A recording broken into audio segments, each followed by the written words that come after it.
जय श्री कृष्णा दोस्तों। सवाल आपके जवाब हमारे की इस सीरीज में आज हम आपके सामने एक ऐसे विषय को लेके आए हैं जो बहुत ही दर्दनाक है, बहुत ही रोंगटे खड़े करने वाला विषय है। और ये विषय संबंधित है हाल ही में कोलकाता में हुई एक महिला डॉक्टर के साथ रेप और उसके बाद उसकी हत्या। रेप यानी कि बलात्कार।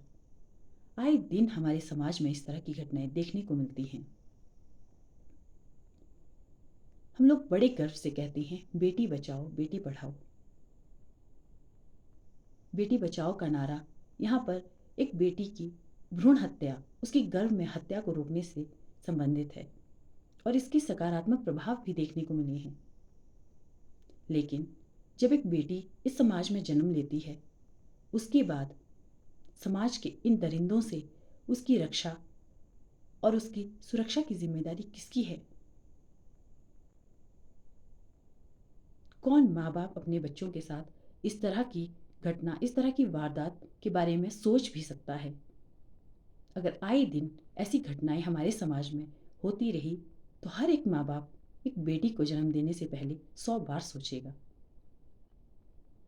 हाल ही में जारी हुए एक सरकारी आंकड़े के अनुसार किसी के साथ भी ऐसी रेप जैसी घिनौनी घटना होती है तो 97% केसेस में वो उनका अपना जानने वाला होता है, चाहे फिर उनका दोस्त हो, चाहे रिश्तेदार हो, चाहे कोई और 2022 में ही सरकार ने एक और डाटा जारी किया है जिसके अनुसार 31,516 रेप के केसेस एक साल में दर्ज हुए हैं, यानी कि हर दिन 90 रेप के केस।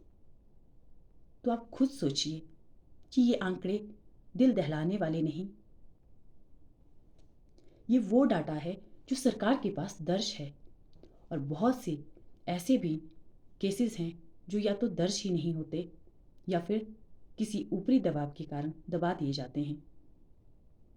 इस विषय में बोलना, इस विषय में अपने विचारों को रखना ये एक आम बात है, लेकिन एक मिनट के लिए हम सभी को, आप सभी को उस लड़की की जगह खड़े होकर या उसकी जगह रह के सोचना चाहिए। उसके उस दर्द को, उस परिस्थिति को महसूस करके देखिए, तब पता चलता है कि ये कितनी घिनौनी बात है, कितनी घिनौनी वारदात है। ये सिर्फ उसी के साथ हुई घटना नहीं, आज तक हमारे देश में ऐसी कितनी ही घटनाएं हुई हैं और हम और आप लोग क्या कर रहे हैं? बस टीवी में एक तरह की न्यूज़ सुन ली और उसके बाद टीवी बंद, बात खत्म। हमारे घर में भी बेटियां हैं, आपके घर में भी बेटियां हैं, मैं खुद एक लड़की हूं। ऐसा नहीं है कि ये वारदात सिर्फ किसी लड़की के साथ होती है, किसी छोटी बच्ची के साथ भी हो सकती है, किसी अधेड़ उम्र की महिला के साथ भी हो सकती है। आपके घर में महिलाएं ज़रूर होंगी, चाहे वो फिर आपकी माँ हो, आपकी बहन हो, आपकी बेटी हो या फिर आपकी बुआ, चाची, मासी, कोई तो होगा।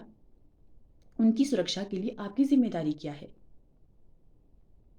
अपना व्यवहार समाज में सबके साथ अच्छा रखिए, क्योंकि कर्म का फल लौटता है। अगर आप किसी के साथ बुरा बर्ताव करते हैं, किसी की बहन के साथ, किसी की बेटी के साथ, यहाँ तक कि नेगेटिव कमेंट्स भी पास करते हैं, तो हट फिर के वो कमेंट्स आपकी फैमिली में या तो आपकी माँ को सुनने पड़ेंगे या आपकी बहन को या आपकी बेटी को।